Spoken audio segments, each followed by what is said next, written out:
Last week, we talked about the benefits of side hustles. But knowing that you want to have a side hustle isn't really enough. You need to know what type of side hustle to undertake and how to get started. Today, we're going to cover 12 side hustle ideas for software developers, as well as some tips for how to get started.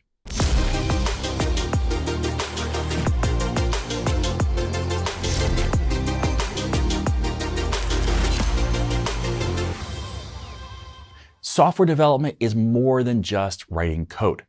Let's talk about the rest of it. Specifically, let's talk about some ideas for side hustles, as well as tips for how to get started. Number one idea is freelance development. So we're talking about making a one-page website for yourself that just lists what you offer and then say, hey, this is what I do. So I write C# code, or I build websites, or I help teams build out their software, whatever the case may be. You just say, hey, I'm a freelance developer. The number of people that I have come across that find out, oh, you're a developer, I would love to have something done, is pretty high. So just saying, hey, here's what I do, having a quick and easy place to point people to that says, this is what I do, and then just getting your name out there can be enough to get started sometimes. And then from there, you build relationships, network with people, and try to, continue to spread out the word that this is what you do, and that can build up some side projects. The benefit of being a freelance developer is that you get to experience maybe different project types that you want to do at work, but just don't have the ability to, or maybe different languages or different database types or different environments. You get to experiment and try things out, learn and grow as a developer as you also help others. Now, number two is you could build tools or plugins. Make life easy for a group of people. And usually that starts with making life easy for yourself. This is something that if you are a developer who's thinking through what you do and you're thinking through how can I make things better, you'll often spot 2 or 3 or 4 different things. You're like, hey, it'd be really nice if I could do this. Well, build that thing. Build that tool or that plugin. This does not have to be a full application. We'll talk about that later. But this could be just a Chrome plugin, or it could be a plugin to VS Code or to Visual Studio where you build something that helps somebody. It does not have to make money.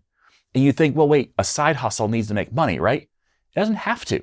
A side hustle can be free. You can do things, that don't necessarily have a direct monetization plan. Now, I highly encourage you to think long-term about how to make money off these things. If you spend all of your time just doing free content, well, then at some point you burn out and you have nothing to fall back on, and that free content goes away. That's honestly why I do so much paid work, paid courses and the Dev Pass, which is all of our courses for one subscription, and other things like that, because yes, I want to give out tons of free content, but the way to do that is to have a solid funding base. Otherwise, I just don't have time and I'll burn out on doing free stuff. And so then you lose out and you don't help as many people. So yes, think about monetization. But when you're talking about, plugins or tools, maybe the first step isn't a paid product. Maybe it's just get your name out there so people go, oh, wait, you built that? That was awesome. And it starts to be something you can put in your resume. It starts to be something you put in your portfolio. It starts to make you known in a community. That might be enough for you just to become more known and thus more elevated in the circles where maybe there's new job opportunities or new consulting opportunities or other opportunities that come about because people know you because of a plugin or tool. Now, maybe you say, you know what, I'm going to create a free version and a paid version. That's a great idea as well. But helping people solve a problem is great, because if it helps solve your problem, probably there's thousands of people out there just like you who need that problem solved too. So solving problems is going to be a great way to really make sure that you're successful or have the best odds of success, at least in your efforts. Number 3, write blog posts. And you might say, well, Tim, there's not much monetization there. I know about, putting ads on things. That doesn't work real well and it makes things look horrible. You're right. And you know what? If you're looking for ad income to be the thing that, gives you all this money, it's just not going to happen in almost every case. Ads just don't bring in that much money. So why would you write blog posts then? Again, it could be to get your name out there, but it could be more than that. For instance, the reason I'm in front of you today is because of a blog post that I wrote for the website called Code Project. And Code Project is a place where you can put a technical post. People review it, they rate it, they share it with other friends. It's a central place instead of you trying to start your own blog and then not having a lot of traction. Now, I would encourage you, own your words, have a place that you can call your own. But in this case, I worked on a tool called Log4Net. It really wasn't clear how it worked. The documentation was comprehensive, but not clear. And so I spent a whole Christmas break, just working on how does this work and figuring it out. And when I was done, I said, I want this for myself for long term, but I also want to share it with the world. And so I created a Code Project article that has millions of views now. And it's what started the idea of me going, oh, I could help others because others have the same problem I do. I thought it was just for me in a place that maybe a few others might benefit from, but it turns out millions of people benefited from that article. Well, that launched, I didn't get paid for that, but that launched in my mind the ability for me to say, hey, you know what? Yeah, other people have the same problems I do. Maybe if I solve my problems and then share that, that could be good enough to help others as well. So writing blog posts can be a very beneficial way to become known, to be able to try things out. Maybe people write back and say, hey, that doesn't work, here's why. That can sharpen your skills because you're not going to be perfect in everything you do. It can allow you to see a broader world and what people need and don't need. And it can allow you to start that process of monetization. Maybe it is just ads, or maybe it's something where you start sharing more personalized things like, hey, I wrote a blog post, but it's about my paid application or paid plugin. Well, now you're advertising for yourself. That's a much more valuable thing.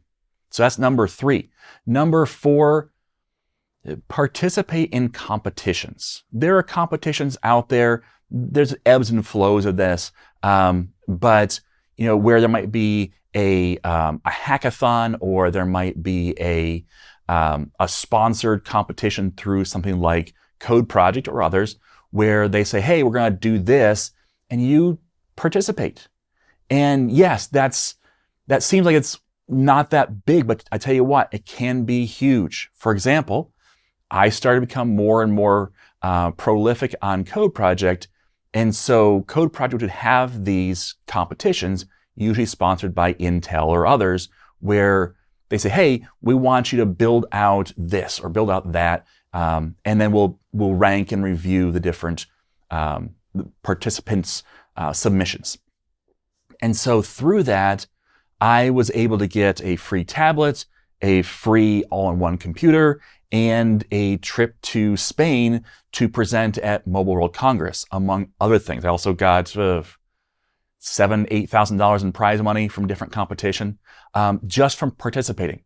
I didn't win everything I did, but by just participating, trying things out, well, I was able to make a name for myself. I was able to get some neat opportunities, and I was able to make some money through it just by trying things out. But it also allowed me to kind of dream outside the box of what I was doing at work.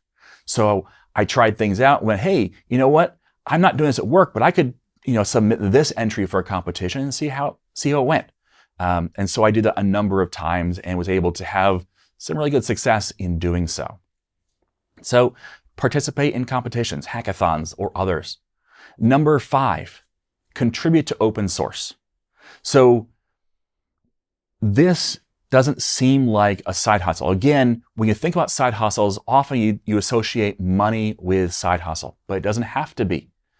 but at the same time, it can be. So when you talk about open source, typically you don't think about money, but that's something that is changing in the industry somewhat. But it's also, again, the bigger picture. Think beyond just the immediate dollar. Think about the long-term benefits. So when you contribute to open source, well, first of all, you build up your skills outside of what you're doing at work. And then you start to make a name for yourself in the community as people know you and begin to rely on you or look to you for your work and for your efforts. And then you can start even creating your own open source repository. Maybe you start off just helping others, but then you again solve a problem people have and it becomes your own open source repository. Now, there's a lot of downsides with doing your own repository because people are going to be pointing to you and say, hey, I want this fixed. I want that fixed. And you have to be able to understand the difference between doing what you want to do to help the community and being required to. So you have to be able to say, I'm not going to do that right now, or I don't have time to do that right now, and be okay with that. But by building out those applications, you can start to become, again, known in the community. What can that do for you? Well, again, when you're applying to jobs, you can point to something that you built or something that you had a major contribution to say, hey, here's what I have done. You can see my work. And that can be really beneficial. Contributing to the open source community or blogging or a few of the other things will also allow you to get recognition in other areas. For example, you might become an MVP of some type for Docker, for Microsoft, for Google, for Amazon. They all have similar programs that have different names, ambassador or whatever else, but that can again elevate you in the community, help you become more well-known, and help you get more opportunities. So even if it's not directly tied to dollars today, it can change your future by just contributing. So that's number 5. Number 6 is volunteering for a nonprofit. So there's a lot of nonprofits in the United States, and I'm assuming the rest of the world, I'm not as familiar with the rest of the world, how that works, but there's lots of people out there that need help. And it's, in the US at least, kind of doubly good to help somebody who their mission isn't just getting more money. Their mission is to help people or, help animals or help something. And so you can volunteer and say, hey, you know what? Maybe you need some tech work done. Maybe it's just fix their computers. Maybe it's help advise them on what computer to buy or, how to replace their mouse or how to update their drivers. But then it could turn into, hey, I could build you a better website.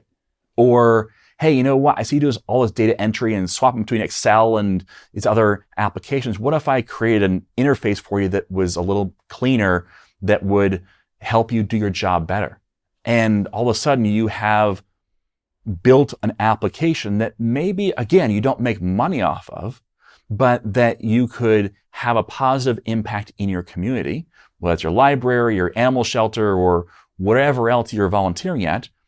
But also now you have something for your resume and your portfolio, and you have a customer review or a recommendation to share as well from the person that you helped. So with that, you could then take that application and maybe even turn it into a paid product.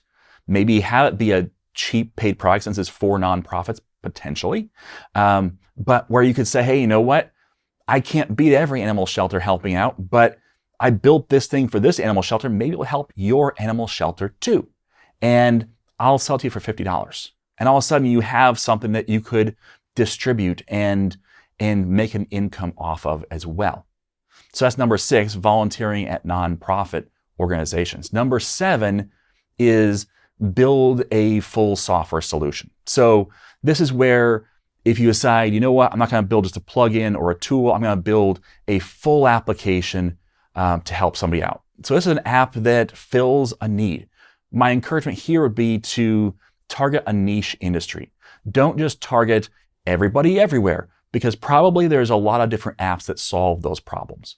But when you dial it very specifically into something that hopefully you know more about, but that's a smaller audience, well, there's less people competing in that smaller arena. And so you have a better chance of coming out on top or being able to provide something new and unique to the industry. So start small, but build something that that industry specifically could use. And again, this is where you can bring in your outside experience, because we're not just software developers. Okay, some people, maybe they go to college, they come right out and become a software developer, and that's all they've ever known. But usually you know something else as well. Maybe you worked in a restaurant for your college years trying to make ends meet, or maybe your family has a farm, or maybe you used to be a realtor but now you switched careers, or maybe you were originally trained to be an accountant but you came and became a software developer instead. Using those previous skills, those skills outside of software development, can be very helpful in identifying what niche industry to work for and how to build something that is useful for that industry. So building something that's specific to them is much easier if you have some insider knowledge, some experience, and aren't just looking from the outside in. The problem with a lot of software that is built is oftentimes people coming in with an outsider's perspective on an industry. And that's where you'll see, the actual insiders that try to use it get so frustrated with this software because the person who built it didn't really understand how things work. And that's where you can make your software a lot better and stand out more, is if you're writing software that meets the actual needs of the people in the industry and it does it in a way that works well with their process. Number 8, build mobile apps. So this is a double-edged sword, because some of you just started tuning me out and say, yep, that's what I'm going to do. Wait, please. Let's talk through this, because yes, you can absolutely make a name for yourself. Yes, you can absolutely make money with mobile apps. However, the other side of that is you can absolutely waste your time. You can absolutely get no traction. You can absolutely get lost in the shuffle. And so there's a balance to be met here, because oftentimes you try again for that appeals to everybody application, which there's thousands of those. And so now you're in this sea of, applications are almost the same. And how do you stand out, and how do you really make an impact in the industry? And the way I do that really is by having great graphics and having a catchy marketing and having it shared out to the world and spending tons of money on it. Way too much stuff for you to do. So how do you succeed? Well, first of all, keep your application small. Part of a side hustle is about learning and growing as a developer.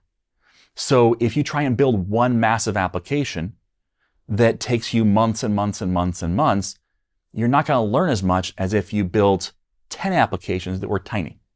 So keep them small, and then also make sure you monetize in some way.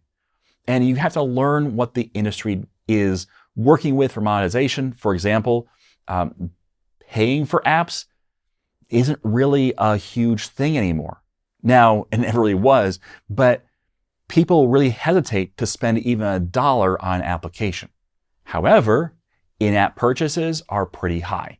So people might spend $100, even $100 a month on an application if it's an in-app purchase, but they'd hesitate to spend even $5 on the application itself. So think that through. Think through, how do I monetize successfully and intelligently so that I'm not just, doing a pay for play thing if you're doing a game, or even if you're doing a non-game, but how do I make this usable as a free app, but also attractive to then upgrade? For example, and I'm going to go back to game for a minute. I play a few games where they have annoying ads in them, but I paid a flat rate. And I said, get rid of all the ads for that flat rate. I am perfectly happy to do that because if I like the game and I want to spend time on it, I don't want to watch ads. And so if I can turn all the ads off and spend $18 in the app, I'm going to consider it. So I'm going to spend $18, $20 on an application that I might not have spent $1 to purchase up front. Because I don't know if I'm going to love it up front. But once I've started to play it, I go, yeah, I like this app. I want to keep playing it. And to turn off ads for life, well, that's worth it. Now, turning off ads on a monthly basis, not as worth it. So think those things through. Keep it small, monetize it. I met a guy back, 10, 15 years ago now. His name was Atlee Hunter, and he had at the time over 300 apps in the Microsoft App Store. So this is for the the Windows phone that maybe you don't even know existed, but there was at one point a third option. There was Android, iOS, and then there was Windows for your phone. And the Windows phones were kind of cool, but always so far behind that it wasn't even worth it. And yet he made a very good living with a small market. So why would you ever target Windows Phone instead of iPhone? Because iPhone, that's where all the people are in the United States, and Android, that's where everybody is in the rest of the world. So why wouldn't you target those big markets? Well, again, he targeted a niche. He targeted a very small market where even the big players were like, you know what? We're not going there.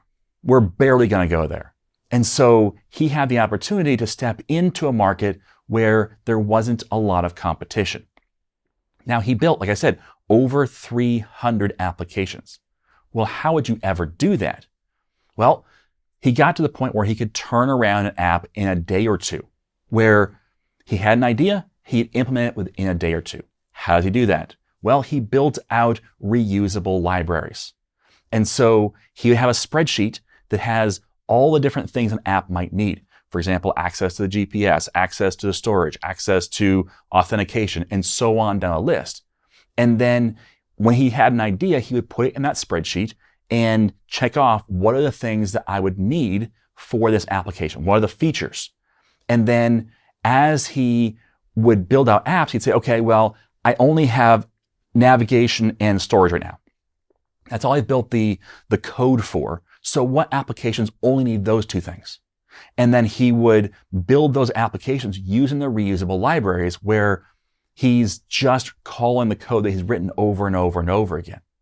And then he would say, okay, I'm going to build out authentication now. And he builds that out once. And then he says, okay, now what apps might have authentication and app storage potentially, and he looks at his spreadsheet and he starts building those apps out. And by reusing that code, he got faster and faster and faster at building out applications. What did this allow him to do?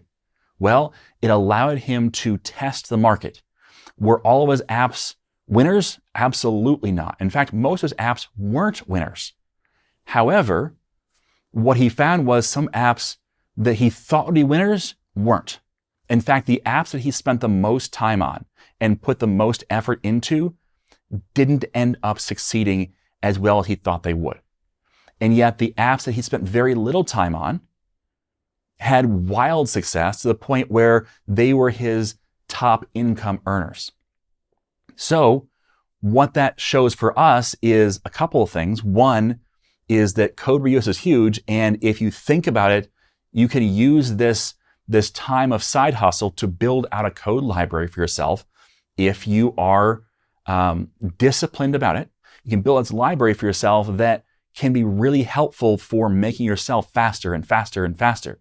And then if you're doing freelance work or if you're doing building apps for people or whatever the case may be, if you reuse those libraries, well, you're faster and faster and faster, but you still bill the customer the same, which means you essentially make more and more and more money.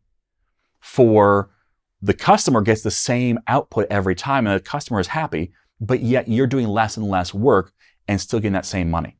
So that can be huge. But also the idea that instead of building these huge apps that take tons of time, you focus on very, very small applications that do one thing well. And then figure out the market and figure out if it works and figure out how, the deployment process works and how all the rest of this works, so that you figure out, how to get that more and more efficient every single time. That makes you better and better and allows you to create bigger and bigger apps while not putting too much time into any of them. And by doing that, you can try things out, because you may think you have the killer idea for an application, but the market might not agree. And you can argue all you want with the market, but the reality is, if people aren't paying for it, then you're not getting any income, right? So it doesn't matter if you thought it was a great idea, it's not going to work. And so being able to test the market and try things out and, spread out more and more things instead of having just one thing, well, then you have a better chance of seeing that one hit, and maybe it's not the hit you thought it would be. So that's number 8, build mobile apps. But number 9 is maybe build small games. And this is kind of related to number 8. So maybe you say, I don't want to build mobile apps, but I want to build games. Now, maybe that's games on mobile, maybe it's games on desktop or games on the web, whatever it is, that might be a way to go. And again, this is one of those areas where people often get starry-eyed and they think, I'm going to build the best game ever and everyone's going to buy it. I'll be a bajillionaire because, everyone's going to love this concept. Maybe, probably not, but maybe. Instead of trying to build one big game, build small games. Try them out. See what works, what doesn't work. The number of people who have succeeded by building small games is pretty impressive. I watched a talk at GDC one year by a guy who, I think the title was something like succeeding in the industry for 20 years without ever having a hit. And the way he did that was by building small games that he could, again, reuse content from over and over again, and being able to, find out which ones hit and then create a second one and a third one for that audience, and then do things that are similar but not the same, and kind of tap into a specific set of people and then just kind of ride that niche. I saw another talk by a guy who he built basically those Connect 3 or Connect 4, kind of like Bejeweled or Candy Crush, those type of games. He built those and just had different skins and different rules. And he would build them for things like Halloween and Easter and Christmas and, whatever else, whatever holiday, he created a themed one for that. And he would see a spike during that time. And then, it'd come around next year and he'd see a spike again. Building small games can be a way to try out the market, find out what works, build up your skills, and maybe at some point you figure out which ones hit and then can keep going deeper in that area. So build small games, but that could be a side hustle. Number 10, create useful Nuget packages. So similar to plugins or tools or other things, finding out how to reuse code and what code might be useful to others, and then sharing that through Nuget packages, whether they are just free Nuget packages or maybe even a paid service you can do as well. But figuring out how to take the code that you use that you find useful, package it up in a way that others might find it useful as well, and sharing that. Number 11 is create a template website setup. This is something that a lot of companies need some type of website. Let's just pick restaurants, okay? So you might think, well, every restaurant has a website. Well, do they? Because forget about, big chains. Forget about McDonald's and Burger King. You're not going to get their web application. You're not going to work for them to build web applications. However, look in your neighborhood. Find the little mom and pop shops, not chain restaurants. Find the little places that maybe have a horrible website.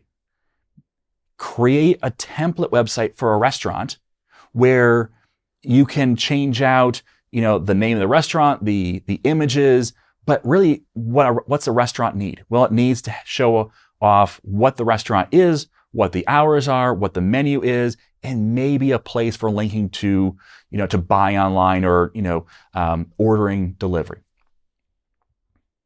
That's really the same for every restaurant. So you could create a template that you work on and make some nice features for, and make sure that it can be changed enough to not look just the same as every other website. But by building that reusable system, you can spend the time to build once and reuse for multiple customers. And you know what? They might say, hey, I want something totally different. Well, that takes a lot more work. And if I'm going to do that, well, it's 5 times the cost. Well, all of a sudden they're like, wait, no, I don't want that. No problem. We've got this for you that we've taken the optimization and passed the savings on to you. Well, that'd be great. You just plug in these things and you're good to go. The other benefit here is you could get a website up and running in a day. Well, that's huge compared to a fully customized website.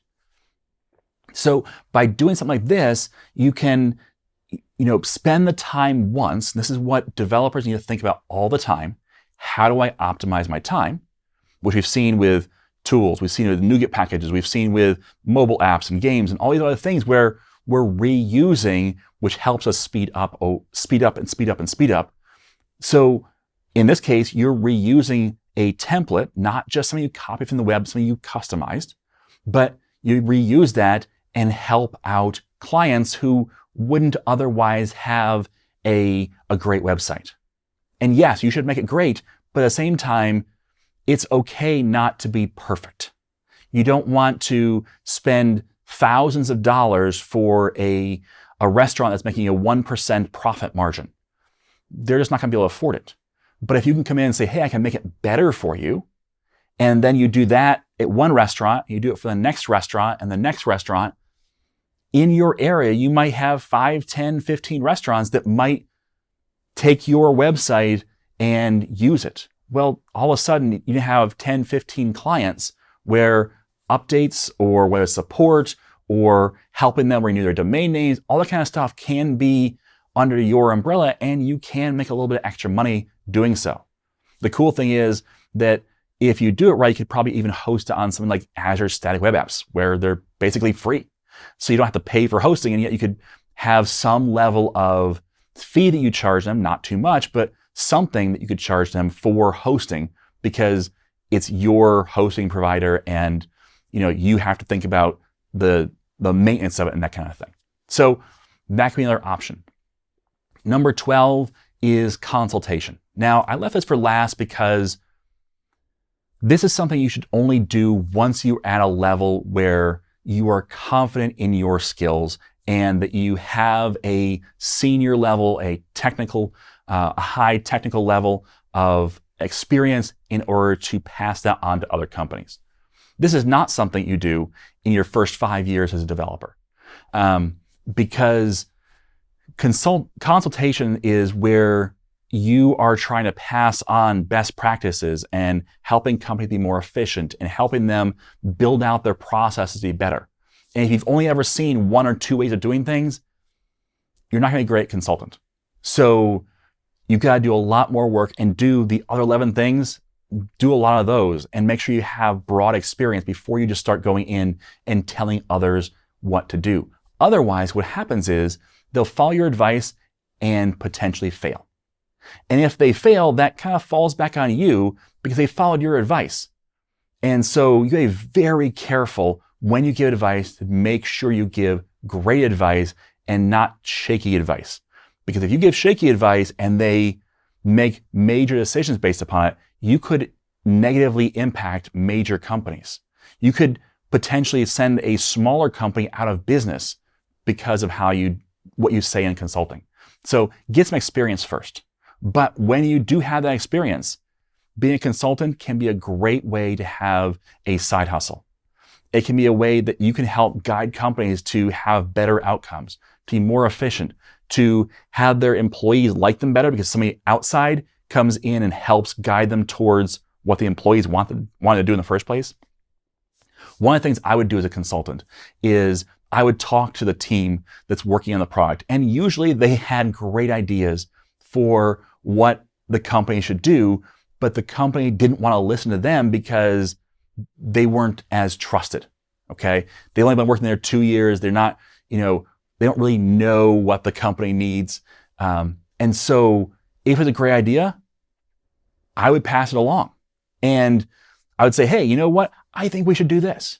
And usually the company, when they listen to a consultant, will be more willing to do what the consultant says because they're paying for that advice.